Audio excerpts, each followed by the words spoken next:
Mungu wangu na baba yangu, asante kwa ajili ya muda huu. Asante kwa ajili ya kipindi hichi kizuri ambapo tunaenda kujifunza tena neno lako. Naalika uwepo wako tena na nguvu zako. Muda huu tena na katika kipindi hiki tunafungua fahamu zetu kwa damu ya mwana kondoo, damu inayotakasa, damu inayonena mema. Ifungue fahamu zetu tena saa hii tunapoenda kujifunza neno lako, ili tupate uelewa, tupate kukua kiroho tena kwa jinsi ambavyo umekusudia katika kipindi hiki tena.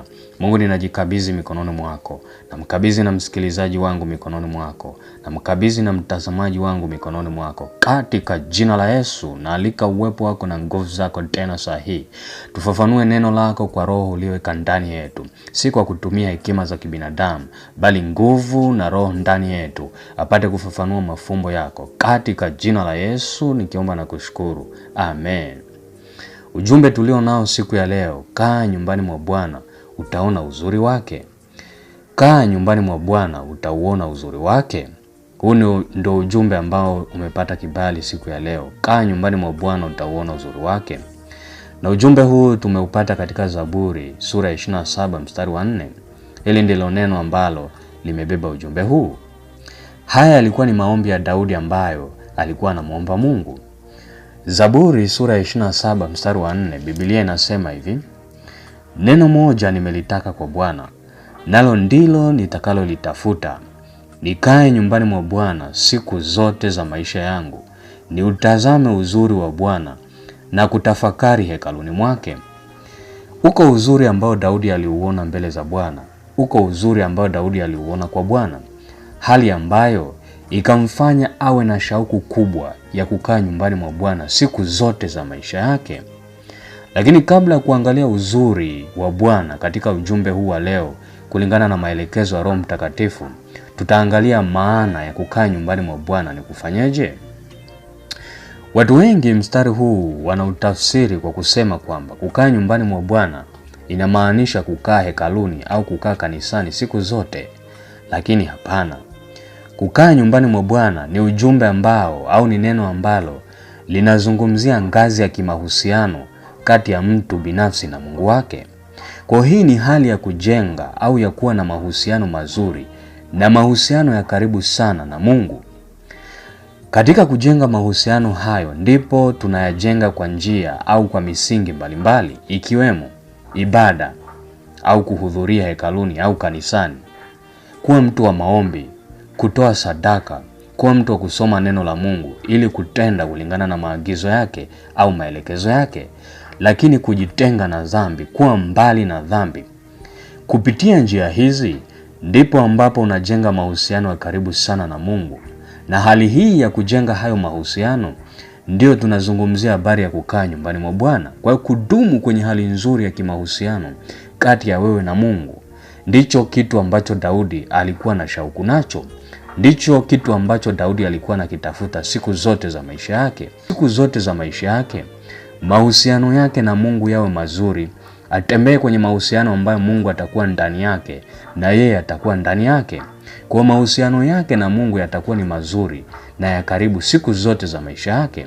Asitende dhambi, asifanye mambo ambayo yanaenda kinyume na maelekezo ya Mungu. Kwa hilo ndilo neno ambalo Daudi alikuwa analitafuta mbele za Mungu. Lakini ukiwa katika hali hiyo sasa ya mahusiano, ndipo ambapo utauona uzuri wa Bwana, ndipo ambapo utauona uzuri wa Mungu. Sasa tuangalie huo uzuri wa Bwana ambao tunaweza tukaupata au ambao tunaweza tukautambua au ambao tunaweza tukaonao tukikaa nyumbani mwa Bwana. Namba 1, uko uzuri wa kupata au kuwa na haki ya kuomba lolote. Hii tunaipata katika Yohana sura ya 15 mstari wa 7. Biblia inasema hivi: ninyi mkikaa ndani yangu na maneno yangu yakikaa ndani yenu, ombeni mtakalo lote nanyi mtatendewa. Kwa hiyo hapa tunazungumzia habari ya mahusiano kati ya Mungu na mtu. Mungu akikaa ndani yetu, sisi tukikaa ndani yake, yeye akikaa ndani yetu au maneno yake yakikaa ndani yetu, maana Mungu ni neno. Katika ngazi hiyo ya mahusiano, tuombe lolote tutapewa. Kwa haki ya kuomba lolote kwa mtu wa Mungu inakuja pale ambapo mtu huyo anakaa nyumbani mwa Bwana. Kwa ukiwa ndani ya Mungu, ukiwa ndani yake katika mahusiano hayo, omba lolote utapewa. Kwa kuomba lolote inakuwa ni sehemu ya haki yako. Huo ndio uzuri wa Bwana ambao tunaweza tukaupata tukiwa ndani ya nyumba yake au tukiwa nyumbani mwake. Lakini pia uzuri mwingine ni kwamba Bwana atakuwa nuru yetu na wokovu wetu. Hii tunaipata katika Zaburi sura 27 mstari wa 1. Daudi anasema, Bwana ni nuru yangu na wokovu wangu, nimwogope nani? Bwana ni ngome ya uzima wangu, nimhofu nani? Kwa hiyo, chochote ambacho kitasimama mbele yako kama kikwazo, chochote ambacho kitasimama mbele yako kama beria, Mungu ndio atakuwa wa kwanza kupita mbele yako na kusawazisha hizo beria zote. Maanake ataondoa kila aina ya kizuizi, atakuwa wokovu wako, atakutoa kwenye sehemu zote za hatari na kukuweka sehemu zilizo salama. Lakini pia atakuwa nuru yako, atakuangazia kwenye njia zako zote, atakuonyesha njia za kutembea nazo. Lakini watesi wako na adui zako watajikwaa na kuanguka mbele yako, maanake Mungu atasimama kwa ajili ya kukusaidia. Kwa hiyo chochote unachokiona ni tatizo, Mungu ana uwezo wa kukitumia kama daraja ambalo litakusaidia kukutoa sehemu moja ya maisha kwenda sehemu nyingine. Uko mfano mzuri sana, mfano wa Sauli. Pindi Sauli kabla ya kuwa mfalme wa Israeli, ilibidi apakwe mafuta na Samueli. Lakini katika kipindi hicho Samueli alikuwa hamjui Sauli na Sauli alikuwa hamjui Samueli.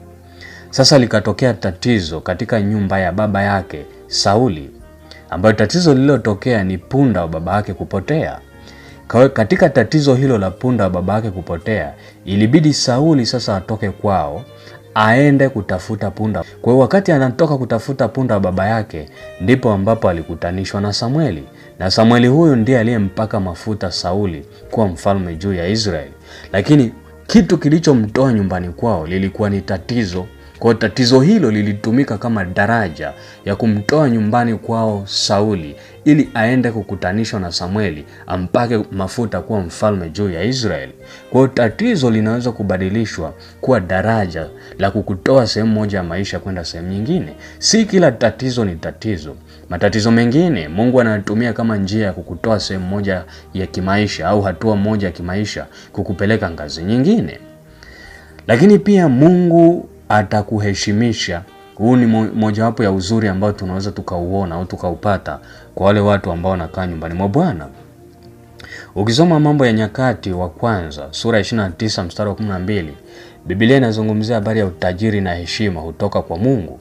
Kwa vitu hivi, heshima na utajiri una uwezo kuupata endapo wewe na Mungu mko kwenye ngazi ya kimahusiano ya ndani yangu ndani yake. Kwa katika ngazi hiyo ya kimahusiano, ukidumu nyumbani mwa Bwana, atakuheshimisha. Iko heshima ambayo unatakiwa uwe nayo. Iko heshima ambayo unatakiwa kuwa nayo mtu wa Mungu. Utajiri na heshima unapatikana kwake. Kwa utajiri huo na heshima hiyo anautoa kwa wale watu ambao wanakaa nyumbani mwake. Lakini ukidumu katika mahusiano hayo, hata kama kuna heshima ulipoteza, Mungu atarudisha hiyo heshima yako. Ndio maana kwenye kitabu cha Ayubu neno la Mungu linatuambia yapo matumaini ya mti uliokatwa, mti huo kuchipuka tena na machipukizi yake hata koma. Haijalishi mizizi yako iko katika hali ya kuchakaa mchangani. Haijalishi sasa hivi unapita kwenye mateso mengi. Haijalishi sasa hivi linaonekana shina lako limekufa katika udongo, lakini kwa harufu ya maji tu utachipuka tena. Kwa harufu ya maji tu utastawi tena. Kwa yako matumaini ya kustawi tena kwa neno hili. Yako matumaini ya kustawi tena kwa ujumbe huu. Ujumbe huu ni kwa ajili yako. Iko heshima yako ambayo inaweza ikarudishwa na Mungu wako. Lakini mahusiano yako na wewe yanatakiwa yawe mazuri. Hakikisha unakuwa na shauku ya kudumu nyumbani mwa Bwana ili uone uzuri wake. Hakikisha unakuwa na shauku kama Daudi aliyokuwa nayo ili apate kuutazama uzuri wa Bwana. Uko uzuri wa Mungu kwa ajili yako, lakini uzuri huu una base kwenye ngazi ya kimahusiano, ndani yangu ndani yako. Wewe ukiwa ndani ya Mungu na neno la Mungu likiwa ndani, omba lolote utapewa. Na ujumbe huu kusaidie mtu wa Mungu, na ujumbe huu kuvushe kuwa na shauku kama ya Daudi ya kutengeneza hatua zako, ya kutengeneza kutengeneza njia zako, ya kutengeneza mahusiano yako na Mungu, na Mungu atakusaidia, na Mungu atarudisha heshima uliyopoteza, na Mungu atarudisha heshima yako iliyopotea, maana utajiri na heshima vinapatikana kwake. Mungu akupe heshima tena, Mungu akuvushe tena, Mungu arudishe heshima uliyopoteza tena, Mungu akupandishe kwenye viwango vya juu tena. Yako matumaini ya mtu uliokatwa kuchipuka tena, na machipukizi yake hatakoma tena, na machipukizi yake hatakoma kabisa. Haijalishi sasa hivi uko kama mzizi ambao umechakaa mchangani, kwa harufu ya maji tu, kwa harufu ya neno lake tu, utastawi tena katika jina la Yesu.